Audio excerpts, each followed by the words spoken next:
जय श्री राम। जय हनुमान।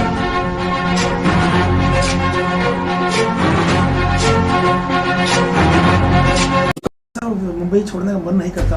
अभी लखनऊ तो जरूर गए थे आप? गए थे, पर काफी साल के बाद। जब भी मेरा मन लगता है। अरे हमारे पास भी, और मेरा भी खुद का वो क्या होता है, सोनिया गांधी का क्या है, अंतरात्मा, अंदर का आवाज, वो जब भी मुझे कहता है तो मैं जाता हूँ। कभी प्रधानमंत्री बनने का ख्याल नहीं आया था? जी, कौन जाएगा। सवेरे उठने का, कोई सलामी लेने का, बीच में पेशाब आएगी तो क्या करेगा। पर कभी ख्याल तो आया होगा? नहीं, कभी नहीं। ये कुर्सी का मोह मुझे नहीं है। क्या कुर्सी होती है, क्या कुर्सी क्या होती है। When people accept me as a king maker, king maker है तो किंग को क्या जरूरत है कुर्सी की तरह लेकर। तुम्हारी कुर्सी है नहीं, बैठो आराम से। कोई मुझे बहुत हंसी आ रही है आमिश जी ये जान करके। नहीं, मैं बहुत मुझे इसी बात पे बहुत हंसी आ रही है कि पता नहीं इन्होंने कहाँ से कौन सा लिटरेचर पढ़ा है। आप सऊदी अरेबिया का लिटरेचर छोड़ करके जो सायदा जी, जो हमारी रामायण है, वाल्मीकि रामायण है, वो पढ़िए, रामचरितमानस पढ़िए।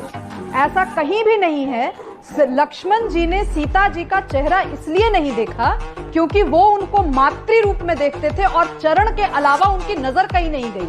अगर मैं आपकी टर्मिनोलॉजी में एक्सप्लेन करूं तो ये जो पर्दा है, आंखों का पर्दा, आंखों में जो हया होनी चाहिए, जो पुरुषों में होनी चाहिए, वो उस हया की बात है। सीता मैया कहीं पर घूंघट लेकर के हैं ऐसा मैंने भी नहीं देखा। और मैंने पूरी वाल्मीकि रामायण चाट लिया कवर टू कवर। उसके अलावा भी जो 16 रामायणें और हैं उसमें भी बहुत हद तक मैंने पढ़ा हुआ है। तो नहीं, आप गलत चीजें नहीं, आप अपने धर्म को लेकर कुछ भी बोलिए, मैं नहीं बोल रही, लेकिन आप मेरे धर्म को लेकर गलत बातें मत फैलाइए। जहां तक हिंदुत्व का सवाल है, अरे हमसे बड़ा हिंदू कौन है? गर्व से कहते हैं हम हिंदू हैं। कौन है हमसे बड़ा हिंदू? हम कांग्रेस के साथ है तो हिंदू नहीं रह गए क्या? जहां तक तप की परिभाषा का सवाल है, ये शाम न विद्या तपो न दानम ज्ञानम न शीलम गुणो न धर्मा तेम रक्त लोके भुवि भारभूता मनुष्य रूपेण मृगाश्चरन्ति। ये शाम न विद्या न तपो न दानम न ज्ञानम न शीलम न गुणो न धर्मा।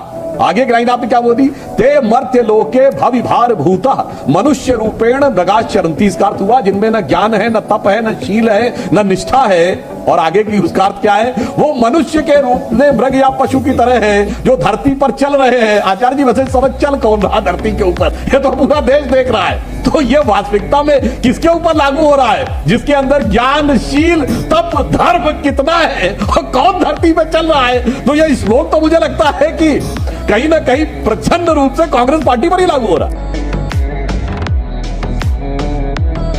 थोड़ा सवाल था कि त्रिलोकीनाथ भगवान शंकर जो सब चीज संभव कर सकते हैं, उन्होंने गणेश जी का सिर काटा तो वही सिर क्यों नहीं जोड़ा?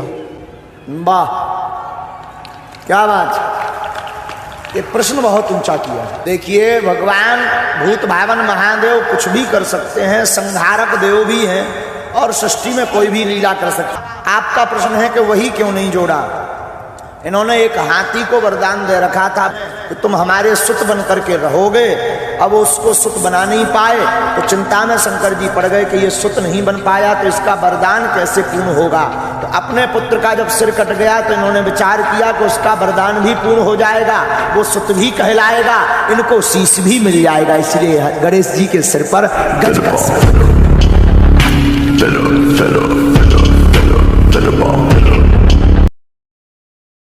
मुल्क जो है अब हिंदू राष्ट्र के रास्ते पर जा रहा है।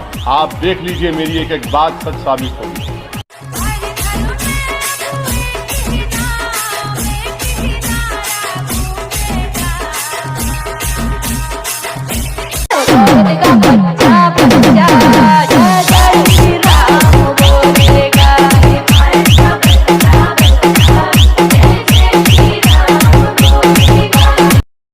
हमारे हमारे देश में बहुत सारे इश्यूज है, बहुत सारे मसाइल है, मैं समझती हूँ उनके बारे में चर्चा होनी चाहिए। मैं ये जरूरी नहीं समझती कि ईरान में क्या हो रहा है या दुनिया के बाकी देशों में क्या हो रहा है क्या नहीं हो रहा है, हम उसके बारे में डिस्कस करें। और उनका अपना खुद का लॉ है और हमारी कंट्री का अलग लॉ है, अलग रूल्स है, तो मैं नहीं समझती कि हमारी कंट्री और उनकी कंट्री को कंपेयर किया जाना चाहिए या हम उनके बारे में डिस्कस करें। हमारी कंट्री में क्या हो रहा है हम उनके उस बारे में डिस्कस कर लेते हैं ना।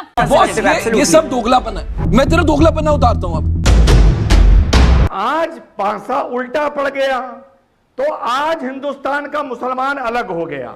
अमीश भाई, म्यांमार में जो मुसलमान मारे जा रहे हैं वो भी उनका इंटरनल मैटर है ना, फिर रोहिंग्याओं से रिश्तेदारी क्यों करते हो? रोहिंग्याओं से रिश्तेदारी करना बंद कर दो। उन्हें कहा उनको गोद ले रखा है, गोद में बिठाते हो, ये भी बंद कर दो। तो गिरगिट की तरह रंग ना बदलो, इंसान बनो, कम से कम इंसान। 1977 में जब वो शरीर छोड़ने वाले थे उनका वजन आधा हो चुका था, इतने पतले इतने कमजोर हो चुके थे कि उनके शरीर पे स्किन बची नहीं, हड्डियां और नसें बची थी।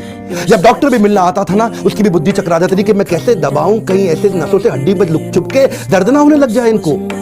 6 लोग आसपास देखते थे डॉक्टर का मुंह कितना इंच खुला हुआ है, पॉसिबल ही नहीं है। प्रभुपाद के सारे ऑर्गन्स काम करना बंद कर चुके थे, उनकी उम्र बहुत ज्यादा हो चुकी थी, लेकिन उस समय डेथ बेड पे, क्षमा चाहता हूं गलत शब्द यूज कर रहा हूं, ऐसे लोगों की कभी डेथ नहीं होती, लेकिन उस समय उस बिस्तरे पे भी लेट करके प्रभुपाद शरीर छोड़ने से पहले भी ट्रांसलेट कर रहे हैं भागवतम को कि मेरे जाने से पहले मैं अपने गुरु के आदेश को पूरा करके जाऊं।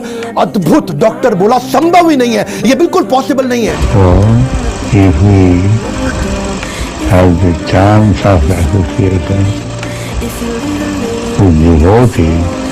जिसके आने से